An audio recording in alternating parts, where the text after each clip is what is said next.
बिस्मिल्लाहिर्रहमानिर्रहीम, अस्सलाम वालेकुम and a very good morning. Good morning public में आपको खुश आमदीद कहूँगी। मैं हूँ अर्मिला हसन। उम्मीद करते हैं आप बिल्कुल ठीक ठाक होंगे, मज़े में होंगे, आपकी सुबह अच्छी हुई होगी। और मैं एक छुट्टी के बाद वापस आ गई हूँ। बड़ी ज़रूरत थी मुझे छुट्टी की जी, क्योंकि गला बिल्कुल ही जवाब दे चुका था मेरा। लेकिन आई होप कि आज मेरी आवाज़ और मेरा जो आवाज़ का जो कह लें ना वॉल्यूम है वो काबिल बर्दाश्त होगा। एनीवेज जी, आज हमने सुबह जिस टॉपिक के ऊपर बात करनी है, वैसे तो हम वेदर को डिस्कस करते हैं आगाज़ में कि कैसा है। स्मॉग या फॉग वाला एलिमेंट अभी तक बरकरार है, लेकिन पिछले कुछ दिनों से एक बड़े अनफॉर्चुनेट वाक़े के हवाले से हम बार बार बात कर रहे हैं। नन्हे इब्राहिम की हिलाकत के बाद जो कराची में खुले मैन होल्स हैं, इनका मसला एक बार फिर शदीद तवज्जो का मरकज़ बन गया है। 2025 के आगाज़ से अब तक शहर में जी 24 शहरी खुले मैन होल्स का शिकार हो चुके हैं, जबकि पिछले साल भी सूरत हाल कुछ मुख्तलिफ नहीं थी। कराची तकरीबन 2.5 लाख मैन होल से हज़ारों या तो खुले हैं, उनके ढक्कन गायब हैं। यूँ रोज़ाना की बुनियाद पर लाखों लोग ख़तरे में रहते हैं। इस वाक़े के बाद एक बार फिर टीम फिक्स इट कराची की सड़कों पर अपने खर्चे पर और अपनी मेहनत से जो खुले मैन होल्स हैं उसको कवच रख कर बेशुमार जानें बचा रही है, ताकि किसी और बच्चे की जान ज़ाया ना हो, जो कि डेफिनेटली बहुत बेहतरीन काविश है। इससे पहले भी हमने इनकी ये कैंपेन्स देखी हैं जो ऑन एंड ऑफ ये करते हैं फिक्स इट के हवाले से। अच्छा जी, इस हवाले से तो हम आलमगीर खान साहब से बात करेंगे जो कि बानी है फिक्स इट के, और साथ साथ इसी सूरत हाल का एक दूसरा एंगल ये भी है जो कि मेरी टीम ने सोचा एंड आई रियली अप्रिशिएट कि जो ढक्कन आजकल लग रहे हैं उनकी क्या गारंटी है कि दोबारा चोरी नहीं होंगे। क्योंकि चोरी होने का मैं जिक्र इसलिए कर रही हूँ क्योंकि मेयर कराची भी ये कह रहे थे कि जी जो ढक्कन लगाए जाते हैं या तो वो चोरी हो जाते हैं। मतलब बहुत सारे फैक्टर्स हैं, और लाहौर के अंदर भी हमने प्रैक्टिस देखी है जी कि कुछ जगहों पे अगर इस तरह से ढक्कन लगे हो तो वो चोरी हो जाते हैं। लेकिन ये मसला फिर वहीं वापस चला जाएगा जहां बरसों से खड़ा है, क्योंकि जी एक्सक्यूज़ कह लें या लॉजिक कह लें कि जी ये ढक्कन चोरी हो गए। कंक्रीट जो कवर्स टूट जाते हैं, ऐसे में कराची को आई बिलीव कि एक पायदार हल की ज़रूरत है। और वो पायदार हल क्या हो सकता है ये भी आज हम इस प्रोग्राम में डिस्कस करेंगे, जिसके लिए हमारे साथ मौजूद हैं समीना परवेज़, जिन्होंने कि हैदराबाद में एक रीसाइक्लिंग प्लांट कायम किया है जो रोज़ाना जो है टनों प्लास्टिक वेस्ट को रीसाइकिल करके उसे ऐसे मेन होल्स कवर्स बनाता है। समीना परवीन साहिबा, और उनसे हम बात भी करेंगे जो कि ना सिर्फ अपने इस जो प्लांट है रिसाइकलिंग प्लांट उससे रिसाइकिल करके बहुत सारे मेन होल कवर्स भी बनाती हैं, और बल्कि मजबूत और चोरी होने के काबिल भी नहीं है, क्योंकि मुकम्मल तौर पर ये वेस्ट से बने हैं तो इसका कोई एडवांटेज भी नहीं है। प्लांट जी रोज़ाना 100 मयारी कवर्स जो है वो तैयार करता है, जो कराची के लिए एक लॉन्ग टर्म कम खर्च और अमली हल बन सकता है। इसी सारी सूरत हाल पर बात करेंगे। आलमगीर खान साहब को भी मैं खुश आमदीद कहूँगी, साथ साथ समीना परवीन साहिबा भी हमारे साथ मौजूद है। आप दोनों मेहमानों का बहुत शुक्रिया कि आपने हमें वक्त दिया। आलमगीर खान साहब, सबसे पहले तो मैं आपसे गुफ्तगू का आगाज़ करूँगी। आप लोगों ने ये इनिशिएटिव को पहली दफ़ा नहीं लिया, इससे पहले भी आप फिक्स इट के तहत कराची का एक जो बहुत बड़ा मसला है जिसको आप लोग केटर करते आ रहे हैं। मैं चाहूँगी ये हमेशा कहा जाता है जी कि कराची के मसाइल बहुत बड़े, ये बहुत छोटा लेकिन इटसेल्फ एक बहुत बड़ा मसला है, क्योंकि इब्राहिम का जो केस हुआ है इसके बाद फिर ये चीज़ अंडर डिस्कशन आई है दोबारा। और देखें, ये कहने को तो और बज़ाहिर नज़र भी ऐसा आता है कि बहुत छोटा मसला है, और अगर आप इसके अखराजात के हवाले से भी देखें तो एक 2-3 हज़ार रुपये का मेन होल कवर होता, लेकिन ये कितनी बड़ी करोड़ों रुपए के भी नहीं आ सकती, तो वो मुतासिर होती, खतरे में रहती। और इस वक्त यकीनी तौर पर शहर भर में, और पिछले से हम 16 से शुरू हुई, हम शहर भर में के ढक्कन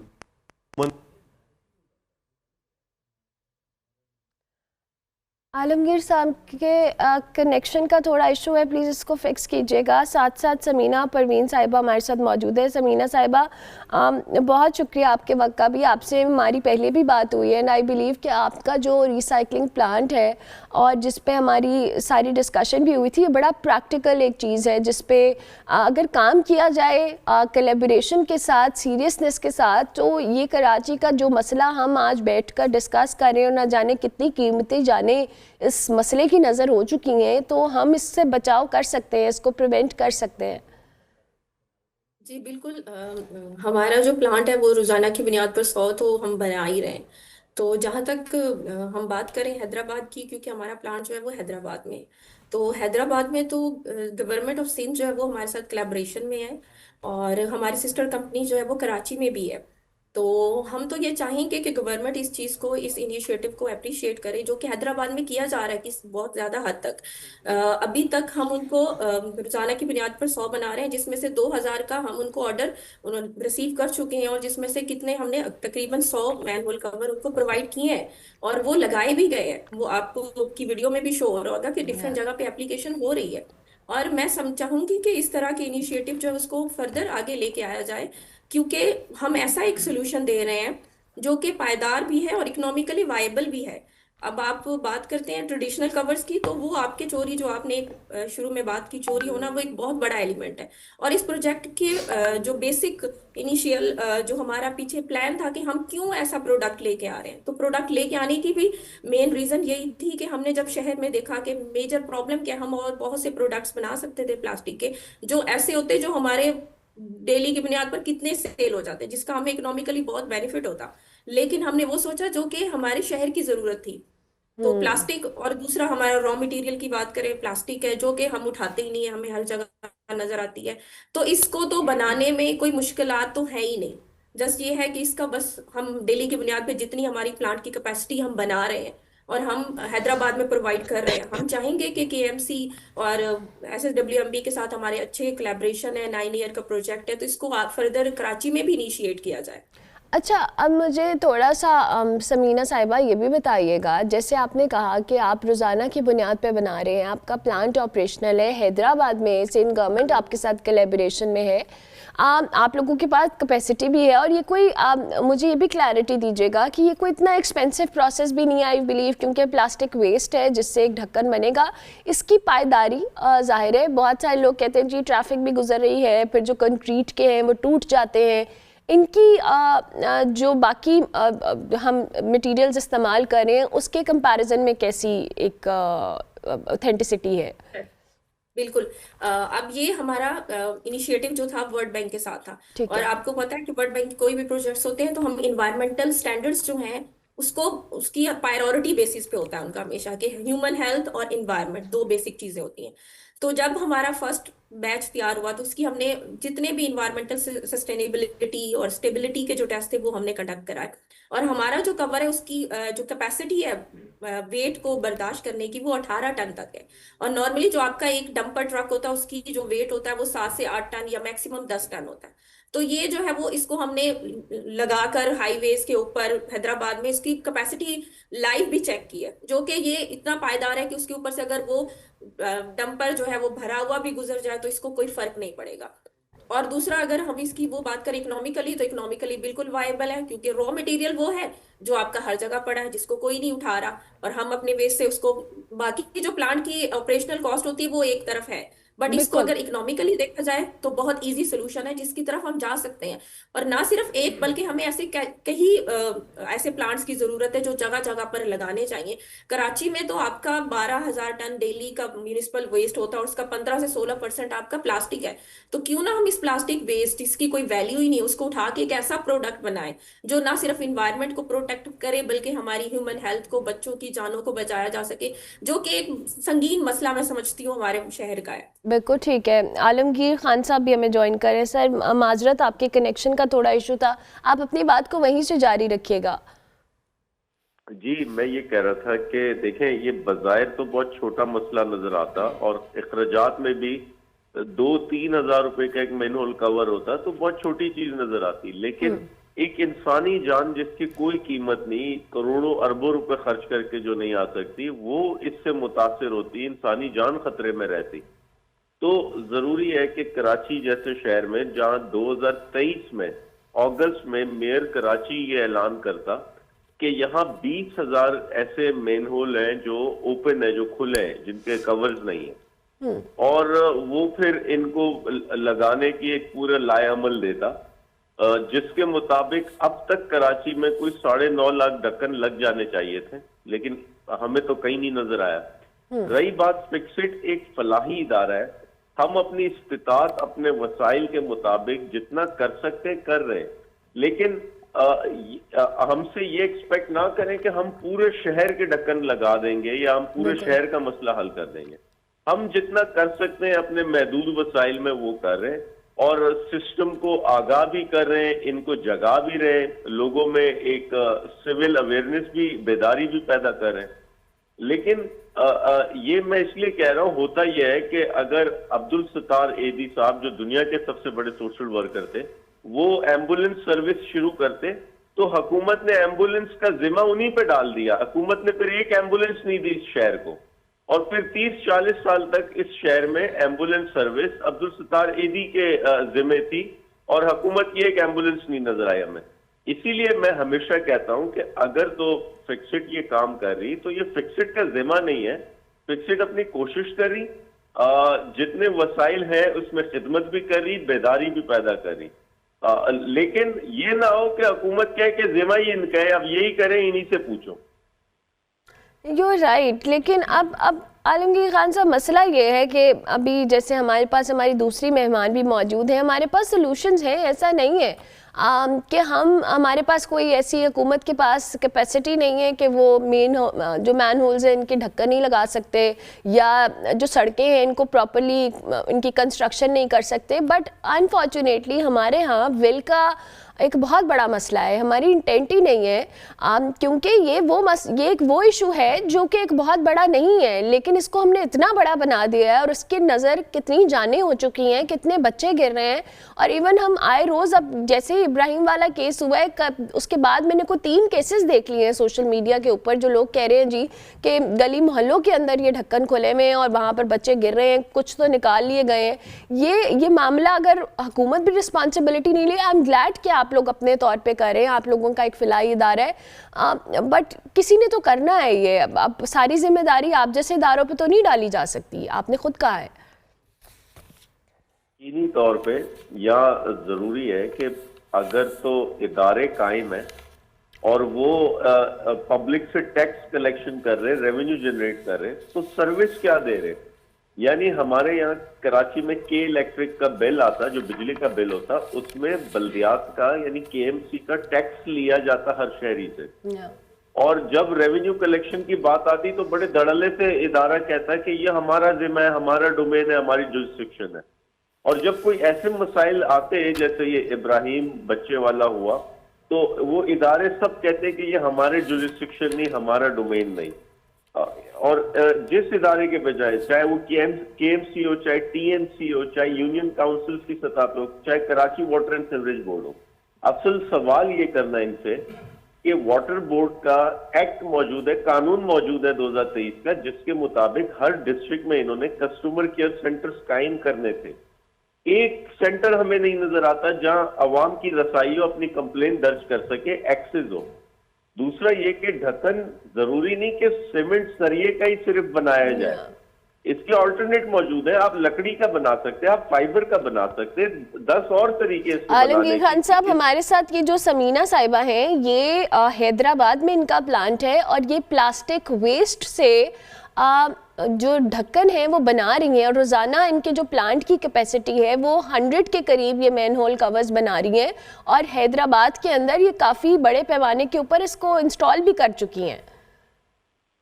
जी, ऐसी बिल्कुल ऐसी मिसालें मौजूद है। हैदराबाद में ही मैंने गली मोहल्लों में लकड़ी के ढक्कन देखे हैं, हैदराबाद में ही देखे मैंने जी। और इसी अंदाज में ये कहते हैं कि चोरी हो जाते, या जो मंशात फरोश हेरोइनची होते वो चोरी कर लेते, इस ढक्कन से सरिया निकाल के बेच देते चोर बाजार में। तो पहले तो भाई आपने जो सेफ सिटी के नाम पे दर्जन हजार कैमरेज लगाए, तो वो किस काम के अगर वो ये मॉनिटरिंग नहीं कर सकते? और मंशात फरोश है क्यों सड़क पे अगर आपके इदारे काम कर रहे हैं, पुलिस काम कर रही है? और जिस चोर बाजार में ये सरिया बेचा जा रहा, पकड़े उनको क्यों नहीं पता आपको कि चोर बाजार कौन सा है, कहाँ बिक रहा है ये सरिया? ये सब चीजें जो कंट्रोलेबल है, जो आपका काम है इसकी प्रॉपर चेक करना, मॉनिटर करना। लेकिन एक्चुअली ये है कि सीरियसनेस नहीं है। ये आज भी आप याद रखें, मीडिया इन इश्यूज को हाईलाइट करता, जब तक मीडिया का तसलसल रहता, मीडिया इनको जवाबदेह ठहराता, तब तक तो ठीक है। 4 दिन बाद कोई नया इशू आएगा, फिर ये सब बिल्कुल एक चिल माहौल होगा इनके लिए, इनको कोई फिक्र नहीं होगी। तो इसीलिए हमने हमेशा बहैसियत सिविल सोसाइटी, बहैसियत एक एक्टिविस्ट, इनके खिलाफ, इनको जगाने के लिए कैंपेन्स जारी रखी है हमेशा। लेकिन बदकिस्मती से जब तक मीडिया इनसे सवाल करता तो ये सिस्टम में हरकत भी आ रही होती और ये कुछ प्रोग्रेस भी दिखा रहे होते। लेकिन जिस दिन मीडिया के पास नया इशू आता तो ये फौरन सो जाते, इनको कोई फिक्र नहीं होती। और ये इब्राहिम एक आम बंदे का बच्चा था, मे भी अगर कोई मिनिस्टर का बच्चा होता तो सारी रात कोई इदारा हमें नजर आता वहां। मैं खुद उसकी फैमिली के साथ इस मौके पर मौजूद था। सारी रात एक इदारा नहीं आया, ना अपना अफसर लेकर आया, ना मशीनरी लेकर आया कि उसकी डेड बॉडी को रिकवर कर सकते। और फिर सुबह ये आलम था बेशर्मी का, बेगैरती, बेहिसी का, कि क्रेडिट ले रहे हैं कि डेड बॉडी किसने रिकवर की। ये कोई सेंस है इस बात का कि आप इस चीज पे क्रेडिट ले रहे हैं कि नहीं उसने नहीं की, हमने की, हमने नहीं की, उसने की। यानी ये बकवास है ये बिल्कुल। जरूरी क्या था कि सारी रात अमला किधर था? पहले तो ढक्कन क्यों नहीं था, ये सवाल बनता। और दूसरा सवाल ये कि अमला किधर था सारी रात, जो रैपिड रिस्पॉन्ड करता? कोई नहीं आया उस टाइम मदद को। और हम सवाल करते रह गए कि किधर है वो लोग, मशीनरी का है, इक्विपमेंट का है, इस बच्चे के लिए एक्सकवेशन करनी, ये जो सारा नेटवर्क है इसकी मैप हमें फराम किया जाए कि हम चेक कर सके ये जो नीचे सीवरेज की लाइन है या बरसाती नाले की लाइन है कहाँ कैसे गई हुई है। कुछ भी नहीं था। Very unfortunate. तो और ये एक अलमिया है इस शहर का। और मे बी आप लोग इस पर आवाज उठा रहे हैं, मीडिया आवाज उठा रहे हैं, तो शायद कुछ बेहतरी आए। अल्लाह करे कि हमें भी तौफीक रहे और जो हमारा काम है हम वो कर लें, और जो जिनका काम है इन सारे मसलों का हल करना वो ज़रूर इस बारे में फ़ोकस करें, क्योंकि ये सिर्फ एक इब्राहिम की डेथ का मामला नहीं है। ये हज़ारों लाखों की तादाद में जो शहरी हैं जो घरों से निकलते हैं कराची की सड़कों पे, यू नेवर नो कि अल्लाह ना करे आगे कौन है। अच्छा समीना साहिबा, अब हमें ये बताएं कि आपने जिस तरह से प्रोजेक्ट अपना इस चीज़ को आगे लेके चल रही हैं, ये इसका टेन्योर कितना है जो आपने कोलैबोरेशन की हुई है? और अगर आपसे कराची के हवाले से भी कोई ऐसी फलाई तंजीम है जैसे आलमगीर खान साहब की है या कोई और लोग हैं जो आपसे कोलैबोरेट करना चाहें, आप are you open to these options? जी बिल्कुल ज़रूर। अभी जो हमारे सिंध गवर्नमेंट के साथ SWMB के साथ जो हमारा टेन्योर है हैदराबाद का, वो 9 ईयर का है।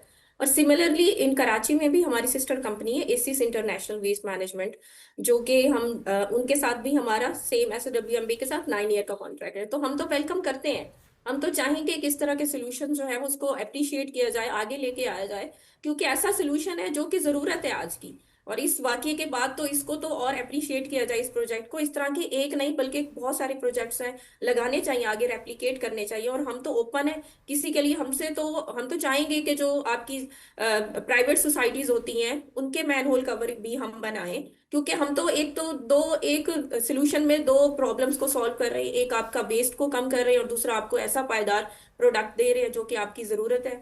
अगर आप ट्रेडिशनल कवर की तरफ जाते हैं सीमेंट के, तो जैसे उन्होंने भी मेंशन किया आलमगीर साहब ने कि वो चोरी हो जाते हैं, सरिया निकाल लेते हैं। तो हमारा तो प्रोडक्ट ऐसा है जिसमें कुछ ऐसी चीज है ही नहीं जो वो चोरी कर सके, वो पायदार भी है और रहेगा इंशाल्लाह। बिल्कुल ठीक है। Thank you very much Samina sahiba, बहुत शुक्रिया आपका भी, और आलमगीर खान साहब आपका भी बहुत शुक्रिया। बानी फिक्सेट हमारे साथ मौजूद थे जी।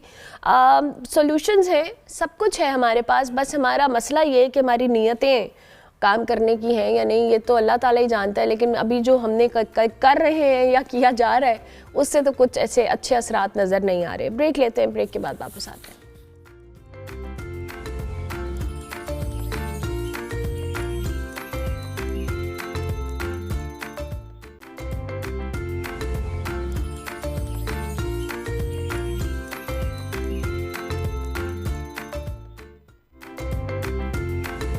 Welcome back to good morning public. जी ब्रेक के बाद वापस आ गए। दुनिया भर की तरह पाकिस्तान में भी आज रज़ाकारों का आलमी दिन उनके इतराफ़े खिदमत के तौर के ऊपर मनाया जा रहा है। रज़ाकार किसी भी माशरे का वो कीमती सरमाया होते हैं जो बग़ैर किसी मुआवजे या ज़ाती मफाद के सिर्फ इंसानी हमदर्दी के जज्बे से दूसरों की मदद करते हैं। पाकिस्तान में भी मुख्तलिफ तंजीमें नहायत पेशावराना अंदाज में ऐसे ही अफराद की तरबियत और फलाही सरगर्मियों को मुनज़्ज़म बनाती हैं ताकि मुश्किल हालात में फ़ौरी और मौसर मदद फराम की जा सके। गुज़िश्ता बरसों की तरह जी हालिया सैलाब हों, आफात हों, उसमें भी बेशुमार अफराद ने अपनी जानों की परवाह किए बगैर मुतासरीन की मदद की। इन्हीं बहादुर इंसानों में से एक हिलाल खान थे जो कि सवात में पेश आने वाला जो हादिसा है उसके दौरान इनकी जो बहादुरी है, जुर्रत है, वो उसकी मिसाल बनकर ये सामने आए। उन्होंने दरियाए सवात की जो तुंदो तेज़ लहरें हैं इसमें कूद कर कीमती जानें बचाईं और रज़ाकाराना तौर पर ना सिर्फ ज़िंदा अफराद को महफूज मकाम तक पहुँचाया बल्कि डूबने वालों की लाशें भी तलाश की। ऐसे लोग कौम का हकीकी फ़ख्र है क्योंकि एक जान बचाना पूरी इंसानियत को बचाने के मुतरादिफ है समहा। और आज हम उनकी शानदार खदमात जो उन्होंने सर अंजाम दी हैं उसके हवाले से उनसे बात करेंगे। Thank you very much Mohammad Hilal, आपका बहुत शुक्रिया कि आपने हमें वक्त दिया। I hope you are doing well.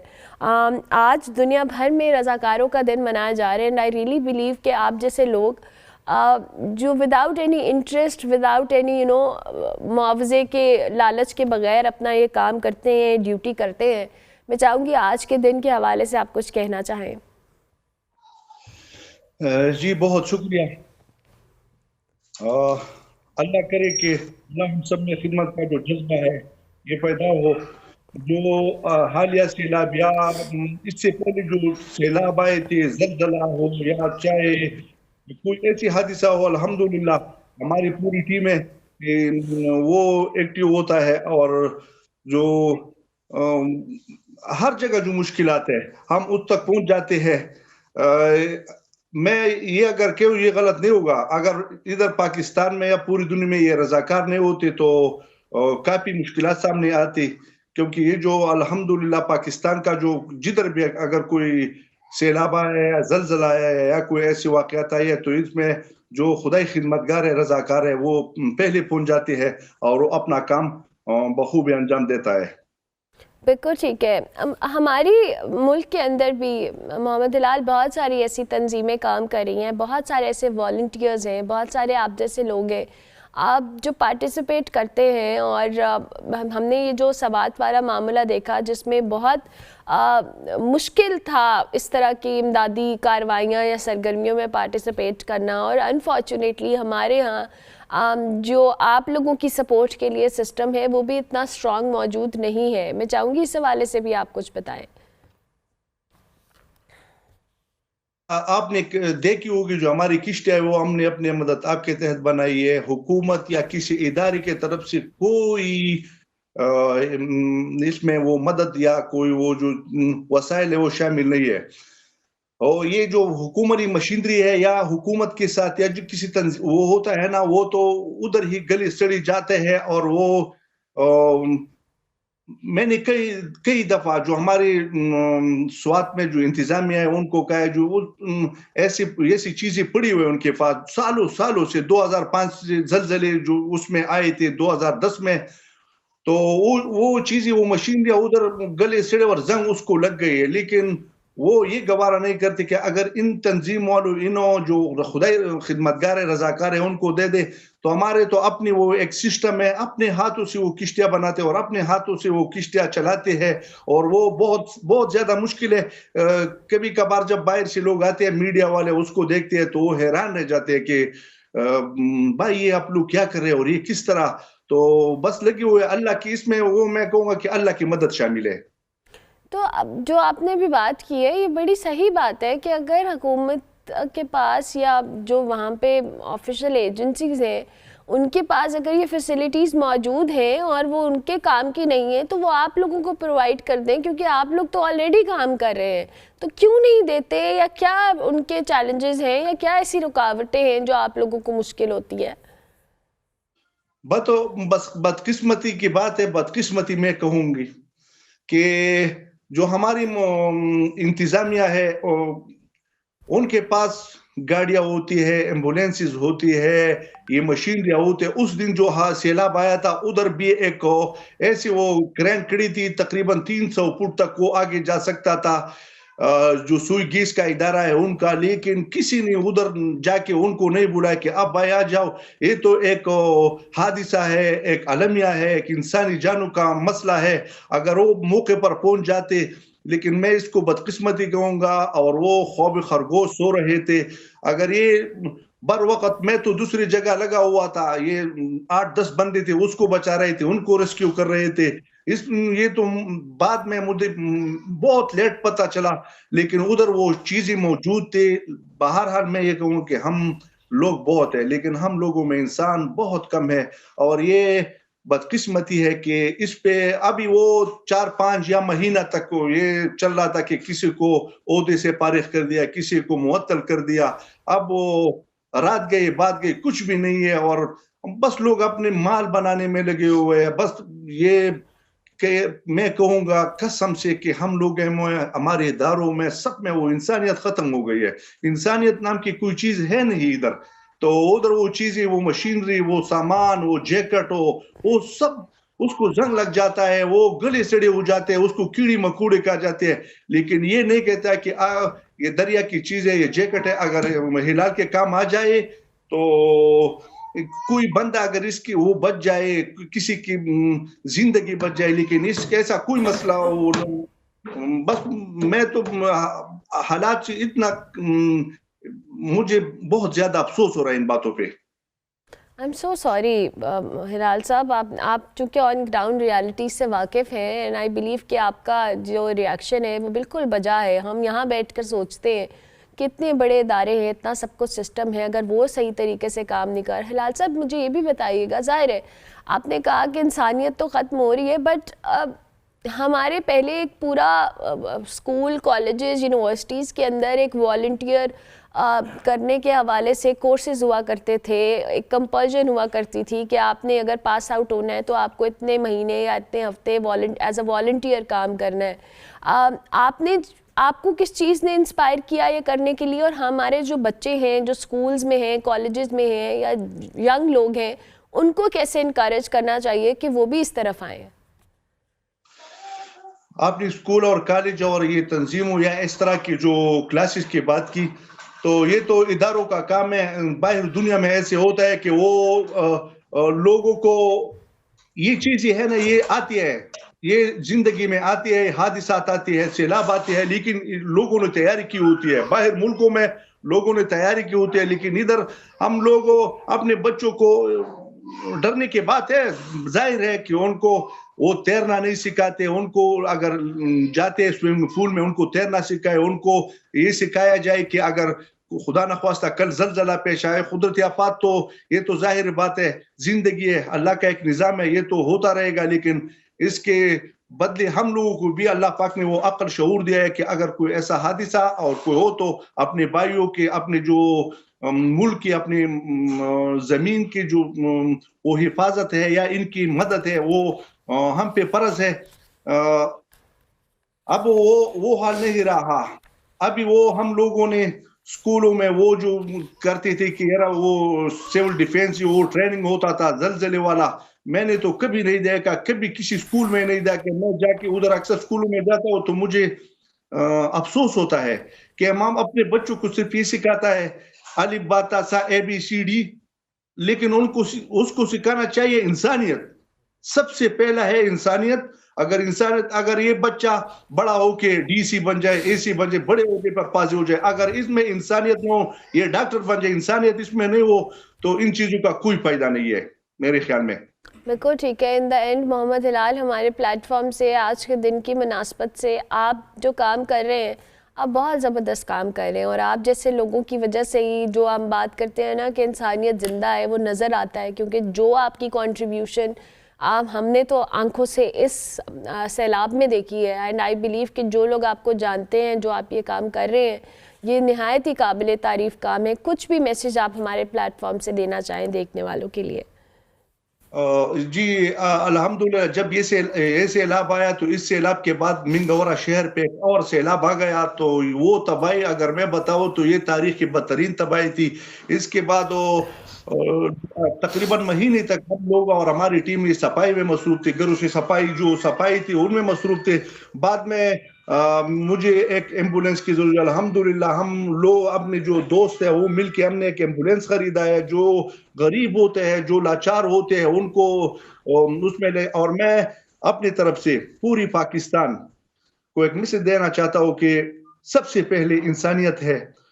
अल्लाह करे कि हम सब वो ये सोच अकेला अपने घर, अपने मोहल्ले, अपने बच्चों का सोच न रखे, हमने जो इर्द गिर्द का माहौल है इन पे वो जरा नजर रखे कि भाई इधर हमारा एक भाई मुश्किलात में है, चाहे पंजाब में हो, चाहे सिंध में हो, चाहे वो किसी मजहब से इसका ताल्लुक हो, लेकिन सबसे पहले इंसानियत है।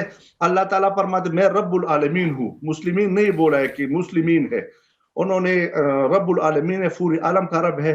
तो हमको चाहिए कि हम एक दूसरे की मदद करें, हम एक दूसरे के मदद में पेश हो। सबसे पहले अपने भाई की तकलीफ और उसको जो तकलीफ उन तक पहुंचना चाहिए। और ये जिंदगी का असल मकसद है। असल मकसद ये है कि हमने खाना नहीं, कि मेरा बच्चे ने कपड़े नहीं पहने, ये चीजें बाद की चीज है।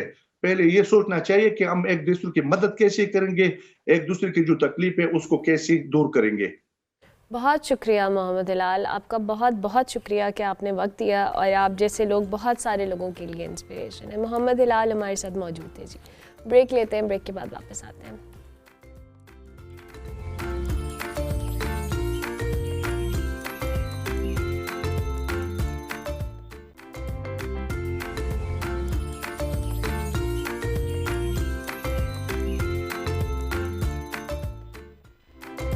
Welcome back to good morning public जी। अब आपको लिए चलेंगे इस्लामाबाद, जिसका अहम तिजारती मरकज़ कार फ्री जोन में तब्दील होने का आगाज़ हो चुका है। शहरी जदीद आज शहरों के तर्ज के ऊपर ना सिर्फ ख़रीदारी करेंगे बल्कि पार्किंग के मसाइल के भी हल होगा, और 950 गाड़ियों के लिए एक जो प्लाज़ा है वो भी तामीर कर लिया गया है। इस हवाले से मोहम्मद उस्मान मुगल से जानते हैं। जी उस्मान। बहुत शुक्रिया अरमला। और इस वक्त हम मौजूद हैं वफाकी दारुल हुकूमत इस्लामाबाद में, और इससे पहले हमने देखा कि जो जुड़वा शहर है रावलपिंडी का सदर बाज़ार जो है वो कार फ्री जोन बनाया गया। उसके बाद कमर्शियल मार्केट जो है वो भी कार फ्री जोन बनाने का फ़ैसला किया गया, उस पर भी इस वक्त काम जारी है। लेकिन ये जो है वो इस्लामाबाद का पहला कार फ्री जोन जो है वो बनाने का फ़ैसला किया गया है। जिस स्पॉट पर मैं मौजूद हूँ इसको ब्लू एरिया कहा जाता है, और ये पेडिस्ट्रियन जोन जो है वो बनाने का फ़ैसला किया गया है। और 24 करोड़ पे इस मंसूबे पर जो वो लागत आएगी। और शहरी इससे पहले जब भी यहाँ सफ़र के लिए आते थे या ख़रीदारी की गर्ज से के लिए आते थे, हमने देखा कि यहाँ पर ट्रैफिक के काफ़ी ज़्यादा मसाइल थे, और यहाँ पर गाड़ियों को पार करने के हवाले से शहरी काफ़ी ज़्यादा जो है वो मुश्किलात का उनको सामना करना पड़ता था। लेकिन इस प्रोजेक्ट के बाद शहरियों के लिए कितनी आसानी होगी, एक शहरी हमारे साथ मौजूद है, उनसे हम बात करेंगे। बताएं, कार फ्री जोन बनाने का फ़ैसला किया गया है, क्या समझते हैं कि उसके बाद कितनी आसानी होगी यहाँ आने के लिए, ख़रीदारी के लिए, और पार्किंग प्लाजा भी करीब बना दिया गया है। 950 गाड़ियाँ जो है वो इस पार्किंग प्लाजा में जो वो पार्क हो सकेंगी। क्या समझते हैं इस्लामाबाद में इस तरह के प्रोजेक्ट्स जो है वो जो किए जा रहे हैं आवाम के लिए कितनी सहूलत होगी? बेसिकली आपको पता है कि इस्लामाबाद एक सेकंड मोस्ट ब्यूटीफुल कैपिटल है इन द वर्ल्ड। तो इसमें ये है कि CDA का एक अच्छा इक़दाम है इसको कार फ्री जोन बनाने के लिए, क्योंकि आप अपनी फैमिलीज़ के साथ यहाँ पे आ सकते हैं, उनके साथ शॉपिंग कर सकते हैं। बेसिकली यहाँ पे रश बहुत ज़्यादा होता था गाड़ियों का, आप यहाँ पे वैसे पैदल नहीं सफ़र कर सकते। तो अब इसको कार फ्री जोन किया जा रहा है और एक बनाई जा रही है स्ट्रीट, तो उसके लिए अच्छा इक़दाम है CDA का। पहले जब आते थे अपनी फैमिली के लिए यहाँ पर कितनी ज़्यादा मुश्किलात होती थी। हमने देखा कि बहुत सारे लोग जो हैं वो यहाँ सड़क के ऊपर ही गाड़ियाँ पार करके चले जाते थे। शहरियों को न सिर्फ अपनी गाड़ियाँ यहाँ पार करने के हवाले से मुश्किलात थी, ख़रीदारी के हवाले से भी मुश्किलात थी। तो क्या समझते हैं कितनी आसानी होगी? अब ज़ाहिर बात है पार्किंग प्लाजा भी बना दिया गया, क्या कहेंगे? बेसिकली ये है ना कि अब पार्किंग प्लाजा बना दिया गया है, आप अपनी कार को वहाँ पार्क कर सकते हैं। आप इजीली यहाँ पे सफ़र करके तो अपनी शॉपिंग भी इजीली कर सकते हैं। बेसिकली इससे पहले यहाँ पे ये था कि साथ ही आपका जिना एवेन्यू है, यहाँ पे बहुत ज़्यादा लोग गाड़ियाँ खड़ी करते थे, तो उस पर रश हो जाता था, तो ट्रैफिक का भी काफ़ी उसमें रुझान होता था। तो इस वजह से ये अच्छा इकदाम है कि आप पार्किंग प्लाजा एक तो CDA ने बना दिया, उसके बाद ये एक फूड स्ट्रीट है जहाँ पे काफ़ी अच्छा इनिशिएटिव है CDA का। तो क्या कहेंगे, हमने देखा कि मुल्क भर से जो लोग आते हैं उनकी ये कोशिश होती है कि वो इस्लामाबाद ज़रूर देख कर जाएँ, क्योंकि इस्लामाबाद एक खूबसूरत शहर है और इसके मौसम का वैसे भी कोई मुकाबला नहीं है। तो क्या कहेंगे CDA से कि बाकी जो इस वक्त तिजारती मराकज़ हैं, ताकि तिजारती सरगर्मियों को फ़रोग दिया जाए, वहाँ पे भी कार फ्री जोन जो है वो बनाए जाने चाहिए? जी, बिल्कुल ऐसे ही है कि जैसे कि एक तो रावलपिंडी में है सदर बाज़ार था, उसको कार फ्री जोन किया गया है। ऐसे ही है कि यहाँ पे F6 है, वहाँ पे अच्छी काफ़ी मार्केट है, वहाँ को उसको भी कार फ्री जोन किया जाना चाहिए। एंड I8 है, उसमें भी काफ़ी ज़्यादा रश होता है, कमर्शियल मार्केट है, तो उसको भी CDA को ये इकदाम लेना चाहिए इसके हवाले से।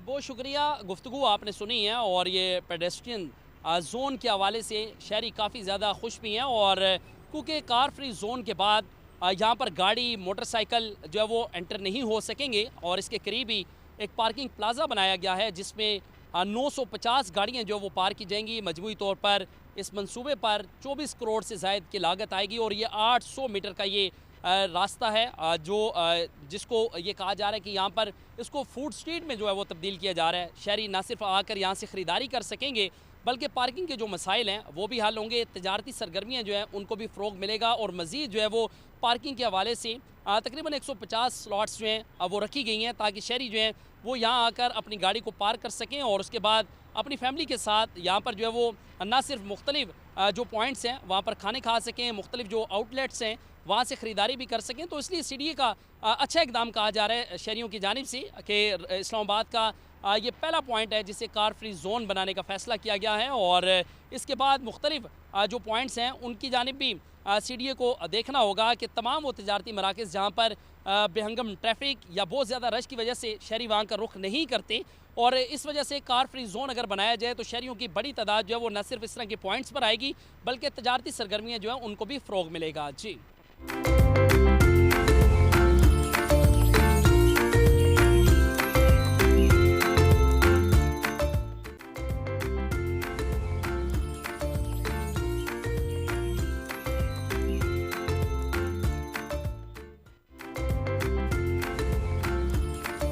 Welcome back to good morning public. जी ब्रेक के बाद वापस आ गए हैं। पाकिस्तान में जब हम टेनिस के स्पोर्ट की बात करते हैं तो गुज़िश्ता 2 दहाइयों में हमने कई स्टार्स देखे हैं, मगर किसी ने भी एसामुल हक कुरैशी की तरह जो पाकिस्तान है उसको दुनिया भर के अंदर रिप्रेजेंट किया हो और जितने खूबसूरत और बेहतरीन अंदाज में रिप्रेजेंट किया है। एसामुल हक का करियर बड़ा ब्राइट रहा है जी। इन्होंने जितने मैचेस खेले इंटरनेशनली, नेशनल, हर जगह पर अपनी सलाहियतें, पाकिस्तान का नाम रोशन किया, पाकिस्तान का परचम बुलंद किया। आज हम इनसे इनके करियर का इख्तिताम तो नहीं कहेंगे, डेफिनेटली ये as a president tennis federation के तौर पे अपनी खिदमत सर अंजाम दे रहे हैं, बट आई बिलीव कि जो इनका खेलने का करियर है हम सब के लिए एक ट्रीट रहा है to watch him play. But at the end of the day एक अच्छा ब्राइट फ्यूचर आपने बहुत सारे लोगों के लिए उसके लिए डोर्स ओपन किए हैं, ये इनके हिस्से में आता है। और जो कंट्रीब्यूट कर रहे हैं टुवर्ड्स टेनिस उसके हवाले से भी बात करेंगे। आज हमारे साथ मौजूद है। Welcome to the show Aisam. अस्सलाम वालेकुम। Thank you very much. हमने आपको आज बहुत अर्ली मॉर्निंग डिस्टर्ब किया, बट आई बिलीव कि हम आपसे बहुत अरसे से बात करना चाह रहे थे। कैसा लग रहा है इतना अच्छा, इतना ज़बरदस्त लॉन्ग जर्नी एंड फाइनली आपने आखिरी मैच खेला अपना, हाउ वाज इट? हाँ, अल्लाह का शुक्र है। Feel a little bit strange, अभी तो टोटली डाइजेस्ट नहीं कर पाया इस चीज़ को कि won't be participating in any international events या प्रोफेशनल इवेंट्स में पाकिस्तान के लिए। 27 ईयर्स जो हैं मैंने अपनी लाइफ के टेनिस के लिए दिए हैं, पाकिस्तान का नाम रोशन करने के लिए दिए हैं। बड़ा fail it's the right time right now कि अब जो 1-2 साल रह गए खेलने वालों को सेक्रीफाइस किया जाए अगली जनरेशन के लिए, पाकिस्तान टेनिस के लिए। Otherwise I had to wait another 4 years। कुछ लोगों ने बड़ी अच्छी एडवाइस दी मुझे, उसमें फादर भी हैं और भी 2-3 लोग, के अभी जो कॉन्टैक्ट्स मेरे हैं इंटरनेशनल टेनिस फेडरेशंस के साथ, ATP के साथ, उनको ज़्यादा से ज़्यादा मैक्सिमाइज़ कर पाऊँ। 4 साल के बाद I don't know whether this people are gonna be there, मैं होता हूँ कि नहीं होता, उस तरह की जो इंपॉर्टेंस या वो सारी चीज़ें कर सकता हूँ, कोलैबोरेशन वगैरह कर पाऊँगा कि नहीं कर पाऊँगा। तो सो फार उसके लिए ही अब ये छोड़ा है। It's been an amazing thing कि पूरी ज़िंदगी में ATP टूर पे खेलता रहा हूँ। पाकिस्तान में कभी भी नहीं हुआ ATP चैलेंजर टूर का कोई भी टूर्नामेंट, वो अल्हम्दुलिल्लाह पाकिस्तान की हिस्ट्री में we got it for the first time हमें मिला। उसमें मैं अपने पाकिस्तानी लड़के के साथ खेला, we ended making to the finals also. जीत जाते would have been icing on the cake, या कोई फेरी टेल स्टोरी ही होती क्रेजी किस्म की, लेकिन the fact we ended making it to the finals and was amazing. All my life I wanted to play with the Pakistani on ATP tour, मैं अकेला खेलता रहा हूँ। और अब 2025 में पाकिस्तान में पाकिस्तानी के साथ खेलना, फाइनल्स में पहुंचना वाज अमेजिंग। एंड मैं तो समझता हूँ I have had lot of titles, obviously awards भी मिले हैं, लेकिन getting this ATP tour in Pakistan probably has to be on the top, कि इसको वहाँ पे लेके आए। Because had taken lot of hard work and perseverance international community के साथ, ATP के साथ, कन्विंसिंग दैम, पाकिस्तान, सिक्योरिटी, वो सारी चीज़ें जो है ना, it was a long process, लेकिन अल्लाह का शुक्र है इट हैपेंड। सब लोग आ गए, सब लोग खैर खैरियत से वापस भी चले गए, which is the biggest concern जो होता है। एंड या feel proud, I think I tried my level best throughout my career on and of the court to conduct myself in the best way possible as an ambassador. और अल्लाह ने जितनी भी इज़्ज़त दी है उसका obviously thanks कम ही कर सकता हूँ। And you have done an amazing job I believe. एहसान, आप अपने उस तकरीब के अंदर जो आप ATP की बात कर रहे हैं, यू गॉट इमोशनल। ज़ाहिर है आपने इतना लंबा अरसा खेला है टेनिस, और आपके लिए ये सबसे बड़ी अचीवमेंट, आपने जैसे ख़ुद भी कहा कि पाकिस्तान में इस टूर्नामेंट में एक पाकिस्तानी के साथ खेलना और फाइनल तक क्वालिफाई करना। हमने टेनिस को इंटरनेशनली तो आपने प्रेजेंट किया ही किया है, बट आई बिलीव कि अब पाकिस्तान के अंदर आपने एक अच्छी चीज़ ओपन की है कि इस तरह के टूर्नामेंट्स, इस तरह के इवेंट्स अब होना स्टार्ट हुए हैं। हाउ डज़ दैट फील कि you are one of them जिन्होंने ये चीज़ इनिशिएट की है? I feel proud obviously, as a president भी, एज अ प्लेयर भी। I think as a federation भी प्रेसिडेंट की जॉब है to give more and more opportunities to your players, facilitate करें उनको, सपोर्ट करें उनको। Not easy to keep sending players abroad, जो किए हमने इस साल। got them wild cards in Tunisia, Turkey के अंदर and कज़ाकिस्तान के अंदर, sponsor the tickets for them to go and play। लेकिन किसी भी गेम को प्रमोट करने के लिए I think best way is to bring the tournaments here, international tournaments specially. And जब तक हम इंटरनेशनल टूर्नामेंट्स यहाँ पे लेके नहीं आएंगे, आप गेम को भी प्रमोट नहीं कर पाते। क्रिकेट की बात करते हैं हम, one of the reason cricket इतनी पॉपुलर है पाकिस्तान में, क्योंकि आप लोग जो हैं अपने प्लेयर्स को देख पाते हैं फॉरेनर्स के साथ खेलते हुए, जो कि मैं अनफॉर्चुनेटली नहीं कर पाया इन माय करियर। किसी फेडरेशन ने कोशिश नहीं की कि यार ATP इवेंट्स ले आए, असम खेल रहा है टॉप पे, वर्ल्ड नंबर 10 में, पाकिस्तान पब्लिक के सामने खेले ये टूर्नामेंट्स, और गेम की जो है ना पज़राई वगैरह होगी या इंपॉर्टेंस मिलेगी।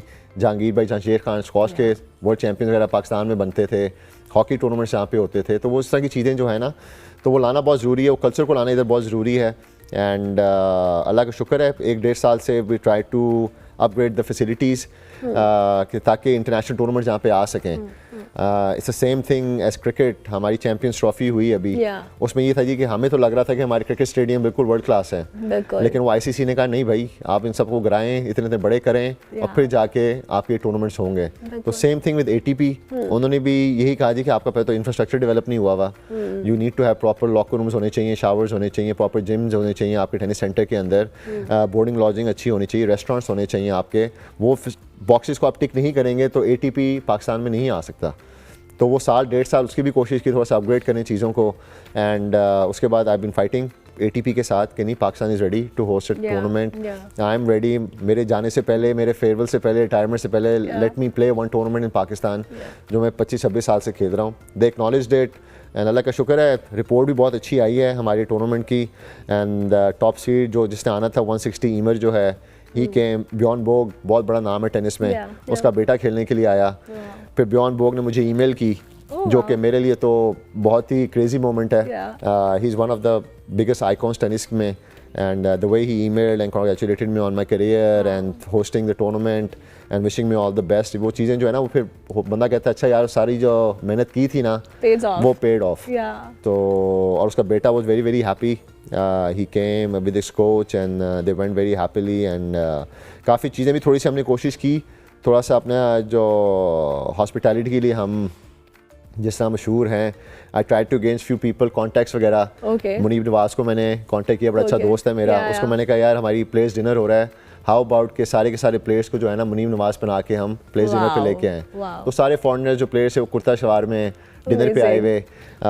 टोनी एंड गाय शमल जो है वो मुझे स्टाइल अवार्ड भी मिला है उसकी तरफ से, उसको मैंने वैसे आइडिया आया मुझे, मैंने कहा हाउ अबाउट यार अपना काउंटर जो है ना आप प्लेयर्स लाउंज में रख लें तो give free haircuts to the players. उन्होंने उस तरह सपोर्ट कर दिया, तो प्लेयर्स आर वेरी हैप्पी। तो इस तरह की छोटी छोटी चीज़ें जो है ना कर रहे थे। And can't thank the sponsors You cannot imagine, we got this tournament just 5 weeks before ATP का मुझे कॉल आ गई कि हाँ जी, are you ready to host this tournament end of last week of November, and I told them कि there is any possibility आप जनवरी कर दें, फरवरी कर दें, आप तो बिल्कुल महीने के बाद मुझे कह रहे हैं कि आपने इतने पैसे अरेंज करने हैं और आप जो है ना होस्ट करें। तो उन्होंने कहा जी we can't guarantee you about next year, अभी आपके लिए स्पेशल विंडो बनाई है कि जिसके अंदर पाकिस्तान जो है ये टूर्नामेंट होस्ट कर सके, तो आपने अभी बताना होगा आपने करना है कि नहीं करना। मैंने उस वक्त मैंने कह दिया हाँ जी करें। फिर वो जो भाग दौड़ मेरी स्पॉन्सर्स के लिए, and I am super thankful. अब आप भी माशाल्लाह से दोस्त ही हो, तो I am gonna use this platform कि उन सब स्पॉन्सर्स को मैं थैंक कर दूँ, जिसमें हमारे फौजी सीमेंट, अस्करी बैंक, बार्ड फाउंडेशन, पाकिस्तान स्टेट ऑयल जो है PSO, उसके बाद पाकिस्तान स्पोर्ट्स बोर्ड, CDA जो कैपिटल डेवलपमेंट अथॉरिटी, उन्होंने नेट्स इंटरनेशनल हैं, फिर ऑब्वियसली ये मुनीब नवाज़ और ये शमल जो है मैकडॉनल्ड्स पाकिस्तान भी हैं। तो अब मैं मिस कर गया किसी को, तो सबने जो है मुझसे नाराज़ भी हो जाना है। बट मेन जो है take a breather and remember those names. तो everybody contributed big time. Decode cafe भी है उसमें एक्टिवेट है, and all this people they came forward to help and support this tournament, and इनकी सपोर्ट के बगैर जो है ना, या स्पॉन्सरशिप के बगैर this would not have been possible. So super thankful to each and every one of them. Lovely. Ehsam, अब आपका करियर में मैं हमेशा कहती हूँ कि आपने अपने ओन के ऊपर बहुत सारी चीज़ें अचीव की हैं, एंड आपका मेहनत तो अपनी जगह पे है ही है, but you have been lucky in so many ways.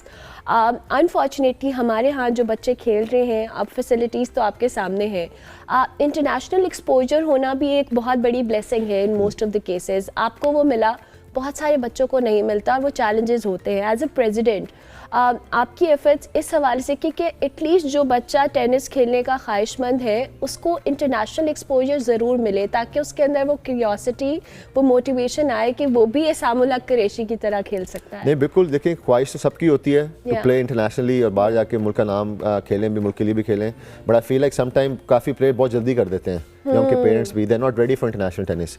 You need to understand कि अगर आपने अपने नेशनल टूर्नामेंट्स में या नेशनल रैंकिंग्स में मार्क बनाया हुआ है, देन यू कैन से हाँ जी next step is international tennis. पहले आप फर्स्ट 2-3 नेशनल अपनी रैंकिंग्स में आए आप, क्योंकि अगर आपके इधर ही आपको अपने से बेहतर मिल रहा है आपको कंपटीशन, तो पहले उस पर ऊपर आएँ। This is what I did as well. पहले मैं अंडर 16 का नंबर 1, अंडर 18 का बना पाकिस्तान में, देन आई वाज लाइक अच्छा जी पाकिस्तान में अब कंपटीशन नहीं है, ना नीड टू गो अब्रॉड अगर मैंने बेहतर होना है। एंड जब से मैं फेडरेशन प्रेसिडेंट बना हूँ, I am doing my level best. जो लड़के लड़कियाँ मेरिट पे हैं, विच आई फील के are ready for international tennis, उनको बाहर भेज रहे हैं। हमने इस साल 13 to 14 से ज़्यादा टीमें बाहर भेजी हैं पाकिस्तान की। उसके अलावा I started my programme 3 years back S tennis के नाम से, जिसमें यही लड़के जो टैलेंटेड हैं, लड़कियां हैं, we been sending them abroad to play international competitions, and Allah के फजल करम से रिजल्ट्स हैव बीन ग्रेट। अभी हमारे 3 बच्चे for the first time Pakistan की हिस्ट्री में अमेरिका में ऑरेंज बॉल होता है, it's 5th biggest international tournament juniors का। तो पहली दफ़ा 3 लड़के पाकिस्तान के उसके लिए क्वालिफाई कर गए हैं। शयान आफरीदी है, राशिद अली बचानी है, Mikail Ali Baig. So they will be going to America to participate in this tournament. इस साल हमारे अंडर 18 में 3 बॉयज़ डिड रियली वेल। उसमें यही मिकाइल अली बेग है, नादिर अली मिर्ज़ा है, अबू बकर तला हैं और हमजा रुमान भी हैं। तो बच्चे जब परफॉर्म अच्छे कर रहे होते हैं पाकिस्तान के अंदर, देन आई मेक श्योर कि दे गो अब्रॉड। उनकी स्पॉन्सरशिप सारी चीज़ें जो है ना उनका मैं कोशिश कर रहा हूँ, and that's the only way forward भी। Absolutely. और जो मेरा गोल है कि मेरे बाद कोई ग्रैंड स्लैम खेले और प्लेयर्स बने, तो जब तक आप उनको इंटरनेशनल एक्सपोजर नहीं देंगे तो वो नहीं हो सकता। एंड द फैक्ट कि अब ये बच्चे जा रहे हैं बाहर, बाकी बच्चे भी देखते हैं कि हाँ जी फेडरेशन इज़ टोटली इंगेज, कि जो भी अच्छा बच्चा परफॉर्म कर रहा है they are sending them abroad. तो आई होप कि it will inspire them more, motivate them more, तो they work harder and be ready and get glories for Pakistan इंशाल्लाह। इंशाल्लाह। एहसाम, बच्चियों का आपने जिक्र किया, टेनिस में ज़ाहिर है लड़कियों की पार्टिसिपेशन भी इक्वली है। आपने आपकी एज अ प्रेसिडेंट जब से आपने ये फ़राइज़ संभाले हैं, ख़वातीन या बच्चियों का इंटरेस्ट कितना आपने देखा है, और number of girls in tennis? मैं जी टेनिस फैमिली से बिलोंग करता हूँ। My mother Naushin Ehtisham Pakistan number 1 10 years। मेरी बहन शिजा हसन भी अंडर 18 नंबर 1 रह चुकी हुई है। तो हमने तो फैमिली में हमेशा वही किया है, जो अपॉर्चुनिटीज़ लड़कों को मिल रही हैं वही लड़कियों की देनी चाहिए। प्रेसिडेंट बनने के बाद पहली दफ़ा पाकिस्तान की हिस्ट्री में हमने विमेन टेनिस एसोसिएशन बनाई है, जिसका पर्पज़ इसलिए है कि जी वो विमेन टेनिस पे फोकस करें, लड़कियों पे फोकस करें, उनके लिए स्पॉन्सर्स लेके आएँ, उनके लिए टूर्नामेंट्स कराएं। अस्मा खावर ख्वाजा हैं, she is the president. Zara भाभी जो हैं शी इज़ द सेक्रेटरी, और हमारी फॉर्मर पाकिस्तान नंबर 1 है सारा महबूब, शी इज़ द आप कह लें फाइनेंशियल ऑफिसर एडवाइज़र हैं, तो उनका ड्यूटी उनकी मैंने ये लगाई हुई है कि try to get more opportunities लड़कियों के लिए। लड़कियों को भी हम बाहर भेज रहे हैं। अभी Soha Ali she is in Zimbabwe right now, she made it to the finals. पहली दफ़ा आई थिंक 10 साल में कोई लड़की इंटरनेशनल जूनियर्स में फाइनल्स में पहुंची है। अभी इन्होंने विमेन टेनिस एसोसिएशन एक बहुत बड़ा नेशनल टूर्नामेंट कराया सियालकोट के अंदर। एंड अभी जो ITF जूनियर्स हुए हैं हमारे रिसेंटली, उसमें सारी लड़कियों की जो एंट्री फ़ीस थी दे टुक द रिस्पॉन्सिबिलिटी की जी वील पे ऑल द एंट्री फ़ीस, ताकि ज़्यादा से ज़्यादा लड़कियाँ जो ना पार्टिसिपेट कर सकें।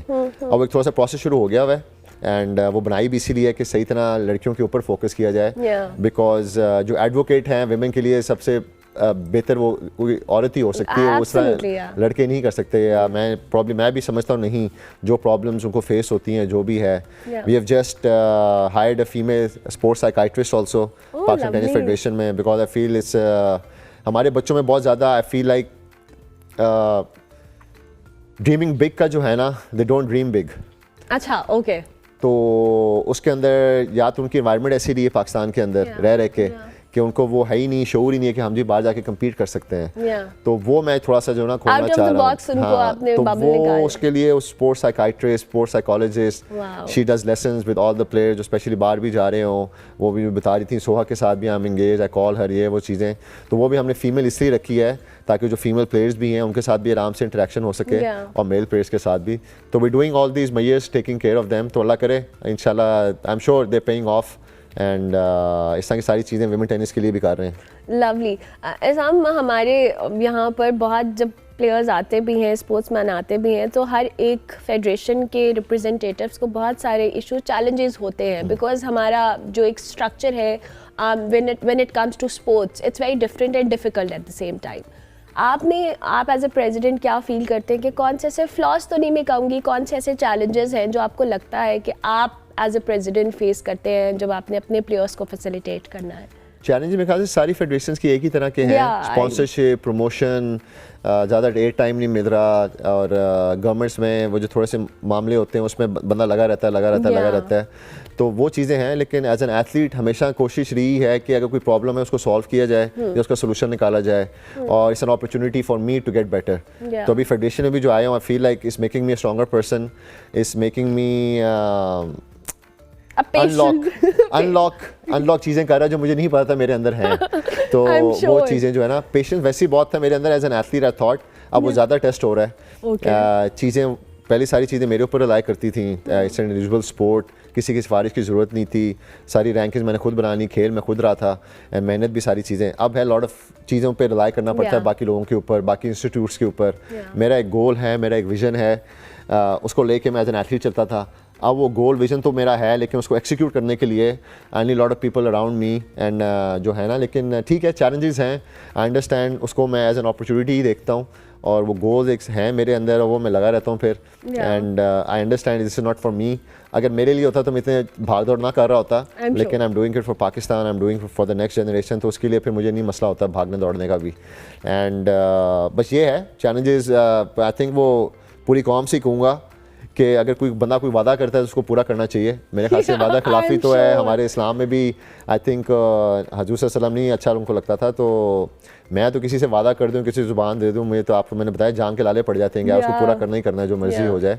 तो ये है, अगर आप कोई काम नहीं कर सकते किसी के लिए, आई रिस्पेक्ट दैट पर्सन कि यार सॉरी मैं नहीं कर सकता, ताकि आप उनको भी ना डिस्टर्ब करो ना, आपका टाइम भी वेस्ट हो।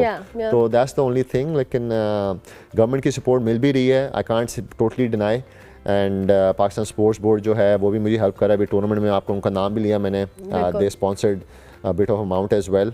सो चीज़ें हैं, लेकिन वो ये कल्चर को चेंज करना है ना। आई कांट एक्सपेक्ट मैं आ गया हूँ या तो टेनिस में आऊँ, लेकिन स्पोर्ट्स कल्चर एक जो है उसको भी चेंज करना है, लोगों की मेंटालिटी को, सारा इकोसिस्टम चेंज करना है, टेक्स टाइम। Obviously, आवे का आवा बिगड़ा हुआ है और कितने सालों से बिगड़ा हुआ है, we all know। तो अब वो गोल और रिस्पॉन्सिबिलिटी है कि सिस्टम में रह के भी टेनिस को सबको चेंज करना है और इंशाल्लाह ठीक करना है, तो उसमें मैं लगा हूँ। ज़बरदस्त। तो अभी ऐसा में आपने क्या आगे फ्यूचर के अंदर प्लान किया हुआ है एज अ प्रेसिडेंट टेनिस के लिए, कि किस तरह की, जैसे आप ATP लेकर आए हैं और एक्टिविटीज़ क्या आप प्लान कर रहे हैं? मेन टारगेट तो है जी कि साल के अंदर हमारा एक इंटरनेशनल कैलेंडर बन जाए, कि पाकिस्तान में इंटरनेशनल इवेंट्स इतने हो रहे हों कि हमारे लड़के जो है ना इंटरनेशनल टूर्नामेंट्स खेलते रहें, रैंकिंग्स बनती रहें, उसमें जूनियर्स भी हों, उसमें मेन भी हों, विमेन के भी हों। I actually want to start a tennis league, तो that would be a major thing as well. Pakistan में आई थिंक कोई भी लीग्स नहीं हो रही हैं apart from cricket, I could be wrong, तो I want to introduce that. Basically वही है कि मुल्क का एक जो इमेज है, I want to change that. मैं हमेशा से एज एथलीट भी कोशिश की है, और अभी जो जिस तरह फील हुआ है, सारे प्लेयर्स जो आए थे 30-35 एथलीट बाहर से आके, उनका पूरा कॉन्सेप्ट ही चेंज हो गया पाकिस्तान के बारे में ना। तो for some reason we are sitting there and उनके माइंड में जब बंदा सुनता है उनको, तो इट्स क्रेजी, माइंड बॉगलिंग है बिल्कुल। But they came here and they तो टोटली अच्छा, इधर इटालियन रेस्टोरेंट भी है, इधर जापानीज़ भी है, इधर चाइनीज़ भी हैं। अब हम F7 में इनको मैंने ठहराया हुआ था इस्लामाबाद के अंदर, and they were commuting every day going to different restaurants. They could not believe कि यहाँ पे जो है ना, ये कहाँ नहीं कम्यूट भी हो, जिस तरह के रेस्टोरेंट्स है सारे पाकिस्तान में, एंड कैफ़ेज़ हैं इतने ज़्यादा, and they going for different evenings में कॉफ़ीज़ के लिए जा रहे हैं, एंड उन्होंने कहा कि यार ये तो टोटली हमने पता नहीं क्या सुना हुआ है ख़बरों में, and please hold the tournament again next year, we would love to come back. इस तरह की सारी ईमेल्स आई हैं हमें, तो उसमें फिर आई फील वेरी प्राउड यार कि लोगों का कॉन्सेप्ट जो है, परसेप्शन जो है मुल्क के बारे में चेंज हो रहा है। बाहर तो मैं कोशिश करता रहा हूँ, लेकिन until and unless they come here तो वो उनको फील नहीं होगा। ATP से बहुत अच्छी रिपोर्ट आई, इधर सुपरवाइज़र वो रेफरी आया हुआ था, रशिया से सुपरवाइज़र कनाडा से आई हुई थी, एंड शी वेंट टू मरी देन आफ्टर द टूर्नामेंट, कि मैं 2 दिन के लिए मरी जा रही हूँ, एंड इस तरह की चीज़ें जो है ना, कि शी फेल्ट सेफ कि नहीं यार it's fine, everything is okay. हमें इन्होंने पता नहीं क्या कहा हुआ था कि क्या हो गया, और टूर्नामेंट से पहले जी के एस्कॉर्ट होनी चाहिए, आगे भी पुलिस हो, पीछे भी पुलिस हो, वो सारी चीज़ें। And then I was asking her, did you get permission, you going to Murree? कहती no no no no, I don't need it now.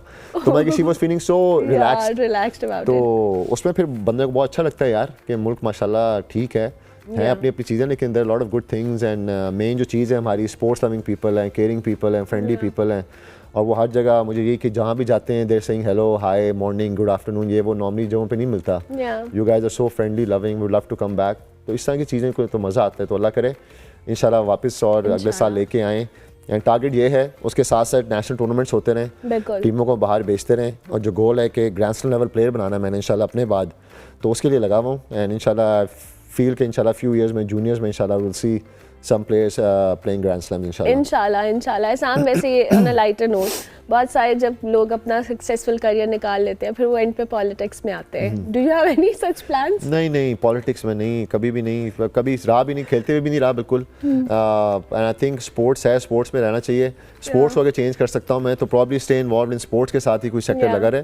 Politics जो है ना वो नहीं, मेरे बस की बिल्कुल बात नहीं है, बिल्कुल। आई फील लाइक बहुत मुश्किल काम है। मुश्किल काम है। अभी आप अपनी ये वाली पॉलिटिक्स को मैनेज कर रहे हैं सब। यही नहीं हो रही अभी। तो कुछ message, anything you want to add on from our platform? नहीं, प्लेटफॉर्म से जी मैं तो सबसे पहले तो सारे इलेक्ट्रॉनिक मीडिया, प्रिंट मीडिया को I would like to thank. आप लोगों ने मेरे करियर को 27 ईयर्स हाईलाइट किया है। I think I would not be Asamullah Qureshi without your support. मेरी जो अचीवमेंट्स थी on the court, off the court, मेरा एक विजन जो था, गोल था to be recognise as a tennis player in Pakistan, वो मीडिया की हेल्प के बगैर, मीडिया के सपोर्ट के बगैर it would not have been possible. और पाकिस्तानी कौम को जी, for all their love, for all their prayers, for all their respect throughout my career. और अल्लाह करे अब जो प्रेसिडेंसी में आए उसके लिए भी दुआ करें कि I can help produce more Asamullah नहीं, उससे भी बेहतर प्लेयर्स इंशाल्लाह पाकिस्तान के लिए, और स्टार्स बने। एंड इंशाल्लाह will see you either here or somewhere इंशाल्लाह। Thank you very much Aisam, और पाकिस्तानी कौम के बिहाफ पे I thank you for your contribution towards Pakistan, towards tennis, and we are really proud of you, and thank you so much for coming. और एक और, अब मैं स्पॉन्सर्स की बात कर रहा था मेरा दोस्त जो है ना मुझे डांटेगा, Mabali group has been very supportive for this event as well, so super thanks to them as well, is one of the sponsors. Love it. बहुत अच्छे टाइम पे याद किया आपने। चले जी हम ब्रेक लेते हैं। सामुल्लाह कुरैशी हमारे साथ मौजूद थे। ब्रेक के बाद वापस आते हैं। आप देखते रहिए गुड मॉर्निंग पब्लिक।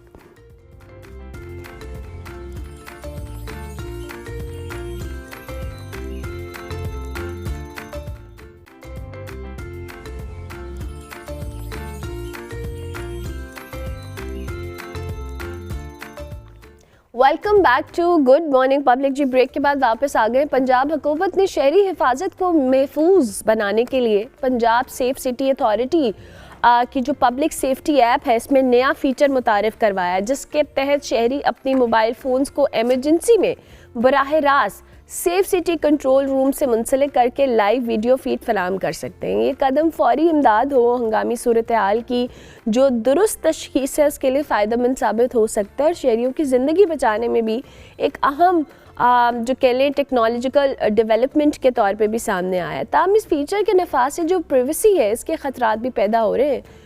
मोबाइल कैमरे का बराह रास्त कंट्रोल रूम से मुंसलिक होना गैर ज़रूरी रिकॉर्डिंग, फुटेज के लीक होने या गैर कानूनी इस्तेमाल के इम्कानात भी बढ़ा सकता है। अगर वाज़े कानूनी या लीगल फ्रेमवर्क की बात करें, रसाई के ज़ाब्ते हों, डेटा प्रोटेक्शन हो, ये ना हो तो ये शहरी हिफाजत की बजाय वसी और गैर कंट्रोल शुदा निगरानी का निज़ाम भी बन सकता है। आज हम यही सवाल करेंगे कि कनेक्ट टू PSCA फ़ीचर के फ़वाइद और ख़तरात क्या हैं और ये निज़ाम शहरी तहफ़्फ़ुज़ में किस हद तक मौसर साबित हो सकता है। हमारे साथ इस वक्त सफ़ीर अब्बास साहब मौजूद हैं, deputy chief software safe city authority Lahore. उनको हम खुश आमदीद कहेंगे। Thank you very much sir, बहुत शुक्रिया सफ़ीर साहब आपका। सबसे पहले तो मैं ये बताइएगा कि ये contact to PSCA feature technical तौर पर कैसे काम करता है और शहरी जब इमरजेंसी में लाइव स्ट्रीमिंग ऑन करता है तो ये वीडियो किस तरह बराह रास्त सेफ सिटी के कंट्रोल रूम तक पहुंचती है और इसमें कोई थर्ड पार्टी सर्विस भी शामिल है या मुकम्मल एक इंटरनल सिस्टम है ये?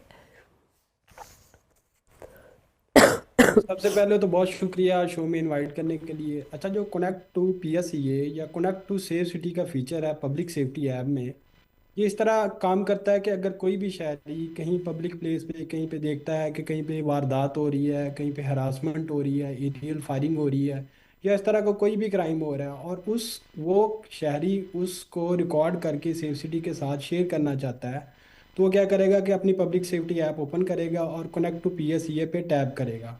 जैसे ही वो टैप करेगा एक रिक्वेस्ट हमारे कमांड एंड कंट्रोल सेंटर में सेफ सिटी में रिसीव होएगी। ऑफिसर उसको कंफर्म करेगा तो उसका कैमरा सेफ सिटी के साथ कनेक्ट हो जाएगा और उसकी लाइव फीड हमारे साथ देखी जाएगी और हमारे ऑफिसर उसको मॉनिटर भी कर रहे होंगे और वो एज ए एविडेंस सेव भी हो रहा होगा। दूसरी बात जो आपने पूछी क्या है इसमें कोई सिक्योरिटी पॉइंट ऑफ व्यू से, तो ये बिल्कुल ऐप सिक्योर है और ये सिक्योर चैनल के ऊपर कम्युनिकेट करती है।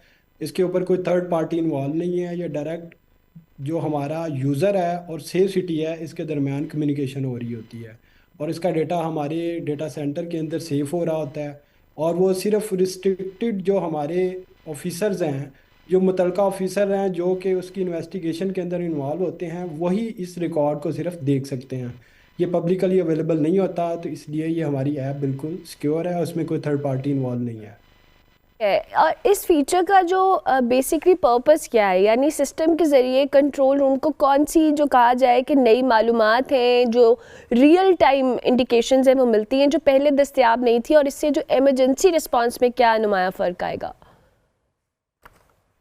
अच्छा, जिस तरह पहले मैंने बताया, एक हमारा फीचर है पब्लिक सेफ्टी ऐप के थ्रू जो हमने अभी रिसेंटली दिया है। इसके अलावा हमारा एक फीचर हमने इंट्रोड्यूस करवाया है 15 एमरजेंसी सिस्टम के अंदर। जैसे कि पहले शहरी अपने फ़ोन से 15 पे कॉल करता था और अगर कहीं पे कोई लाइव इंसिडेंट हो रहा है तो उसके जो शवाहिद थे वो कहीं पे सेव नहीं हो रहे होते थे। तो अब इस सिस्टम के थ्रू जब शहरी हमें बताता है कि उसके सामने कोई वारदात हो रही है, उसके सामने कोई हरासमेंट हो रही है, एरियल फायरिंग हो रही है, तो हमारा इमरजेंसी 15 सेंटर से उसको एक लिंक भेजा जाता है जिस पे शहरी जैसे ही क्लिक करता है तो उसका कैमरा सेफ सिटी के सेंटर के साथ कनेक्ट हो जाता है।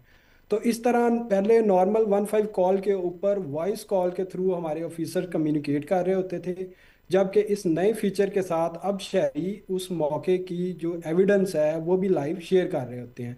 उससे फ़ायदा ये होता है कि कल जब इन्वेस्टिगेशन होती है तो ऑफिसर्स को कल्प्रिट्स को पकड़ने में भी आसानी होती है और लोकेशन का भी हमें एग्जैक्ट आइडिया हो जाता है कि ये क्राइम किस एग्जैक्ट लोकेशन पे वकूअ पज़ीर हो रहा है।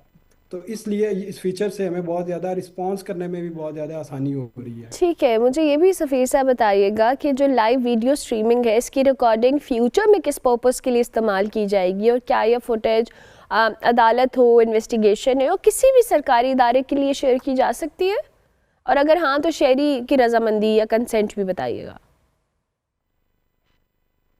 अच्छा, इसमें सबसे पहले जैसे आपने पूछा कि शहरी की रजामंदी, तो ये ऐप जो है अब शहरी अपनी रजामंदी से ही इसको अलाउ करता है और जब वो कनेक्ट टू कैमरा के बटन के ऊपर टैप करता है, सिर्फ उसी वक्त उसका कैमरा जो है सेफ सिटी के साथ कनेक्ट होता है। तो पहली बात है कि शहरी अपनी मर्ज़ी से उसको सेफ सिटी के साथ कनेक्ट करेगा, और जैसे ही वो उसको डिसकनेक्ट करेगा तो वो हमारी फीड उसके साथ डिसकनेक्ट हो जाएगी, हमारा राब्ता उससे मुनक़ता हो जाएगा।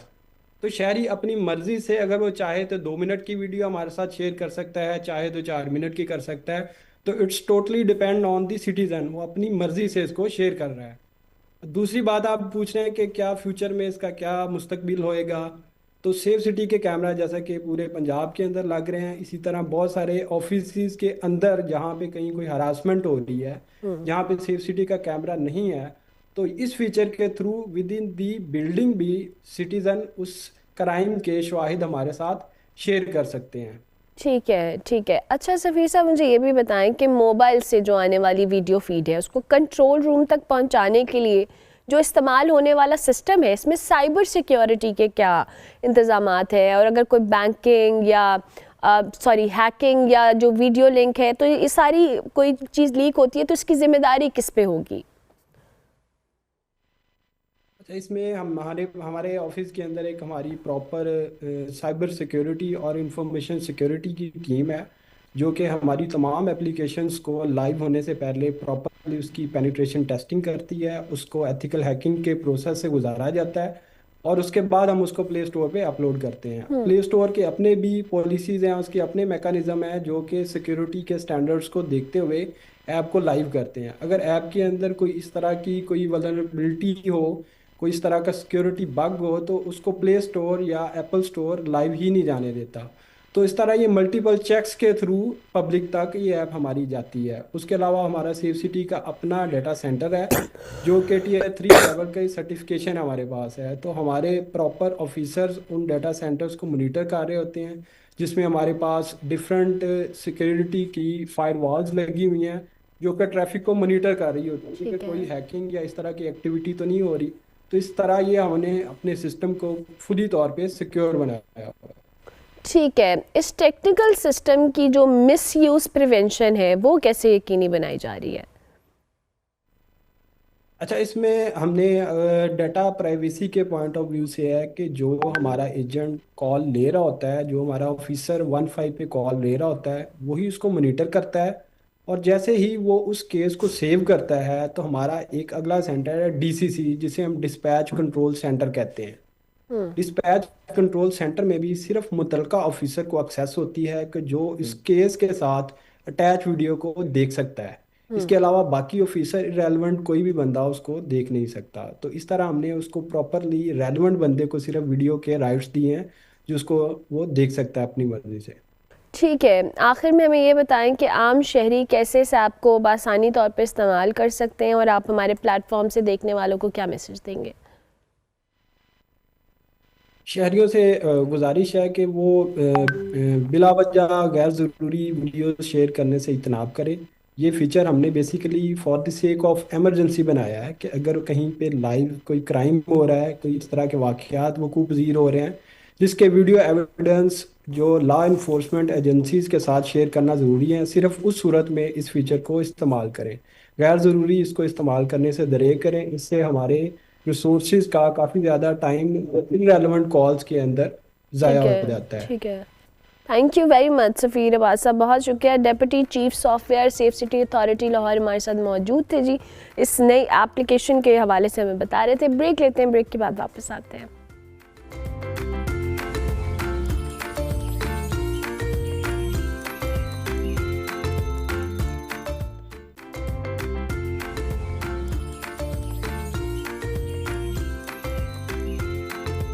Welcome back to good morning public जी। अब आपको कराची की जो खातून टीचर हैं किमाड़ी से कश्ती का सफ़र करके बाबा आइलैंड पर कायम माहीगीरों की बस्ती में कायम स्कूल में बच्चों को पढ़ाती हैं, इनसे आपकी मुलाकात करवा रहे हैं हमारे कॉरेस्पॉन्डेंट नुमान गुल।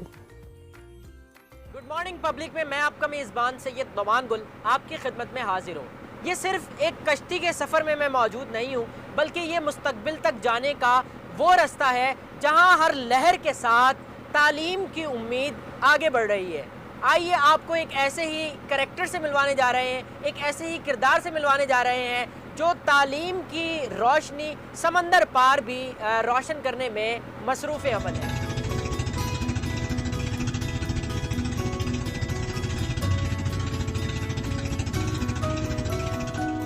ये हैं मिस मुनीरा, जो हर सुबह माहीगीरों की बस्ती में इल्म की रोशनी फैलाने कश्ती का सफर करती हैं।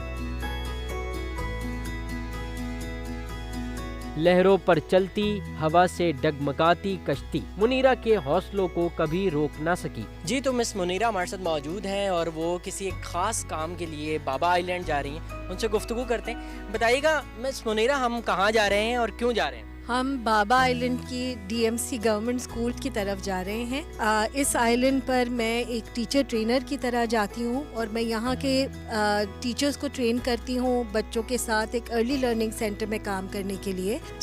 लहर का अर्ली लर्निंग सेंटर जब से खुला है, हमने 30 बच्चों से ये शुरुआत की थी और आज हमारे पास 75 बच्चों की लाइन लगी है इसको एक्सपैंड करने के लिए। हमने इस साल बच्चों को 3 और 4 साल के बच्चों से शुरुआत की है, जिनको लेकर हमने एक अर्ली लर्निंग सेंटर इस्टेब्लिश किया है। लहर की क्लासरूम के बाद अब हमारे पास और बच्चों की लाइन लगी है। यहाँ हम बच्चों को खेल और कहानी के ज़रिए सिखाते हैं और बच्चे यहाँ शौक़ से खेलने के लिए रोज़ाना स्कूल आते हैं।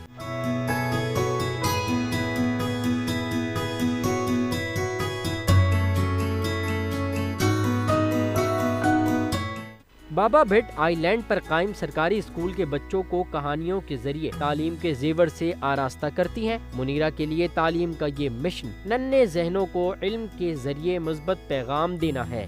यहाँ बच्चों के खेल के साथ बहुत सारी एक्टिविटीज़ हो रही हैं, जो खेल खेल के ज़रिए बच्चे यहाँ बहुत कुछ सीख रहे हैं। बच्चे यहाँ आते हैं, सुबह सर्कल टाइम करते हैं और उसके साथ साथ वो यहाँ उनके पास बहुत सारे खेल हैं, जिस खेल के ज़रिए बहुत सारी लर्निंग यहाँ कर रहे हैं। किताबों के ज़रिए, बहुत सारी कहानियों के ज़रिए और बहुत सारे मटेरियल और रिसोर्सेज जो हमने यहाँ डिज़ाइन किए हैं, जिसके ज़रिए बच्चे सीख रहे हैं। और आहिस्ता आहिस्ता इस स्कूल में अर्ली ईयर्स विच इज़ 3 साल से लेकर 5 साल तक के बच्चों के लिए ये अर्ली ईयर्स पर ज़्यादा से ज़्यादा काम करेंगे। बच्चों के साथ काम कर रहे हैं, लेकिन काम वो मैं नहीं करती, टीचर्स करती हैं।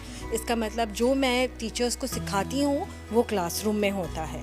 तो ये स्कूल में पहले भी यहाँ प्री स्कूल की क्लासेस थी, लेकिन उन क्लासेस में कोई स्ट्रक्चर नहीं था।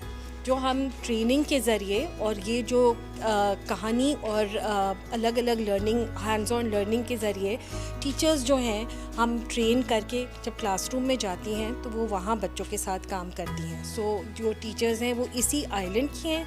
इनमें से एक है जो सामने भिट आइलैंड से भी आती हैं, बाकी सारी इसी आइलैंड की स्कूल टीचर्स हैं और इनमें से कुछ तो इसी स्कूल की पढ़ी हुई टीचर्स हैं जो यहाँ वापस काम करने आए। खातून टीचर माहीगीरों की बस्ती के बच्चों के लिए रोशन मिसाल हैं। हम लोग हर सब्जेक्ट यहाँ पे पढ़ते हैं, जैसे मैथ, इंग्लिश, उर्दू, SST, माशूर कलम और सिंधी सब पढ़ते हैं और हमें पढ़ने में बहुत मज़ा आता है। और स्कूल खुली, इससे हमें बहुत खुशी हुई क्योंकि हम यहाँ से तालीम हासिल करते हैं। हम यहाँ पर बहुत तालीम हासिल करते हैं, हमारी टीचर बहुत अच्छी है। मैं 5 क्लास में हूँ और मैं तालीम हासिल करके मैं डॉक्टर बनना चाहती हूँ। बाबा आइलैंड के मकीन मुनीरा को इल्म की शमा मानते हैं। वो रोशनी जो समंदर के रास्ते से आकर बेहतर मुस्तकबिल के लिए उम्मीद का चिराग रोशन करती हैं। तालीमी रुकावटें बहुत हैं, लेकिन मुश्किल सफ़र होने से रास्ता रुक नहीं जाता।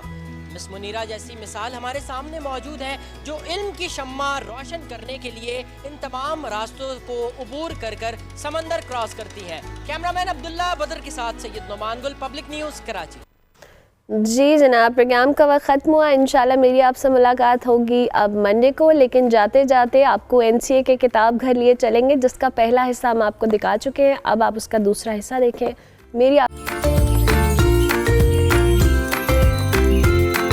तो चलिए अब हम इन दूसरे शानदार फनपारों पर एक नज़र डालते हैं। यहाँ हमारे सामने गुलाम मोहम्मद हैं, एक और आर्टिस्ट जिन्होंने भी शानदार तरीके से किताब का इस्तेमाल किया है। लेकिन अगर आप इसे ध्यान से देखें तो आप देखेंगे कि उन्होंने किताब के कुछ हिस्से काट डाले हैं।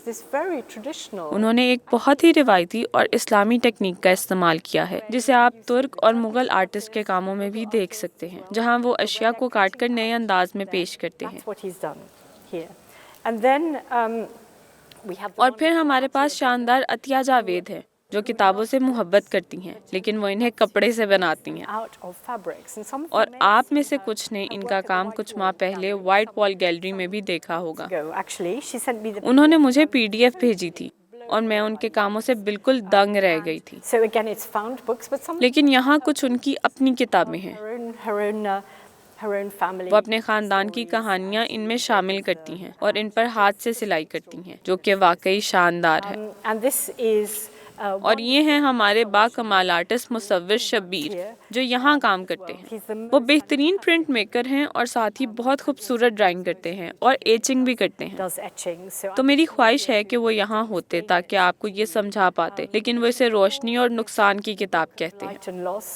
जो कभी कभार वो पुरानी तस्वीर की फोटोग्राफी भी करते हैं और ये बहुत मुतासिर कुन है, क्योंकि ये टेक्निक्स इस्तेमाल करते हुए वो ड्रामाई पॉइंट और दीगर तरीके इस्तेमाल करते हैं। ये वाकई देखने के लायक है।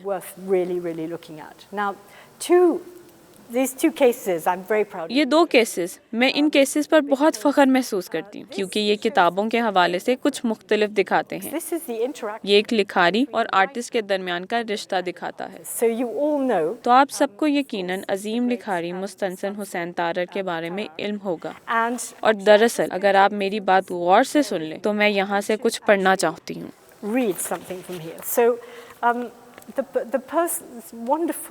सुमेर तारर के पास ना सिर्फ अपने वालिद के कामों का ज़ख़ीरा है, बल्कि पेंटिंग्स का भी एक मजमूआ है। और जो हम यहाँ इस केस में देख रहे हैं, और फिर ये पेंटिंग इस किताब के कवर पर इस्तेमाल की गई थी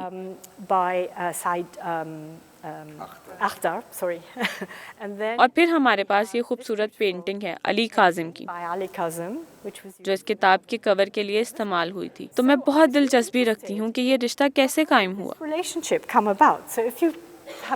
तो अगर आप मेरे साथ थोड़ी देर सब्र करें तो मैं आपको वो कुछ पढ़ के सुनाती हूँ जो अली काजिम ने इस बारे में कहा था। मुस्तनसन हुसैन तारर ने अपने पूरे लिखने के करियर में आर्टिस्ट के साथ ताउन किया। वो पाकिस्तानी मुसव्वरों के दोस्त थे, जैसे कि साद कैन और खालिद इकबाल और भी बहुत से।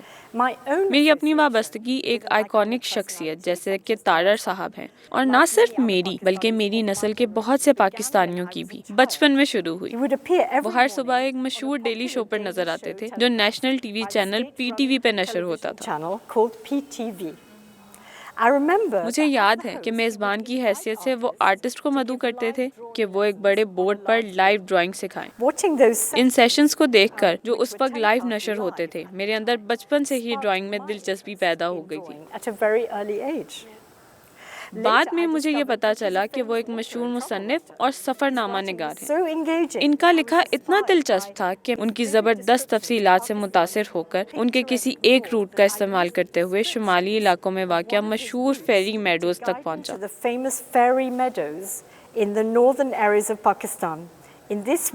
इस तरह वो गैर इरादी तौर पर मेरी अपने फ़नून की जुस्तजू का हिस्सा बन गए सालों तक।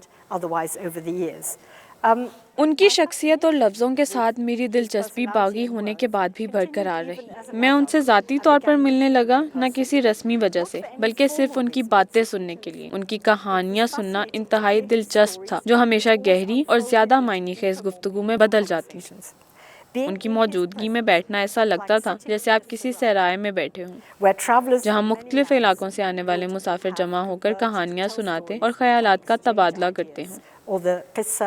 और फिर पेशावर के कदीम किस्सा ख्वानी बाजार में मैं इस मंजर को महसूस कर सकता हूँ। जब शब होती है, लोग जमा होकर ऐसे मुसाफिर की कहानियाँ सुनने आते जो सिल्क रोड से वापस आया होता, हैरत, हिकमत और दूर दराज की दुनियाओं की खुशबू के साथ। अपने बगैर उन्वान वाली तख्लीक में मैंने तारर साहब की तफसीलात से एक बार फिर तरगीब ली।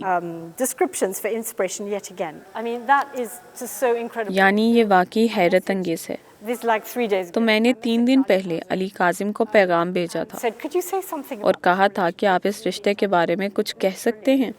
क्योंकि हम बात कर रहे थे और बिल्कुल 2 घंटे बाद रात के वक्त जब उन्होंने ये अल्फाज भेजे, वाकई बहुत शानदार है। We all grew up. You all grew up. So we know hymns.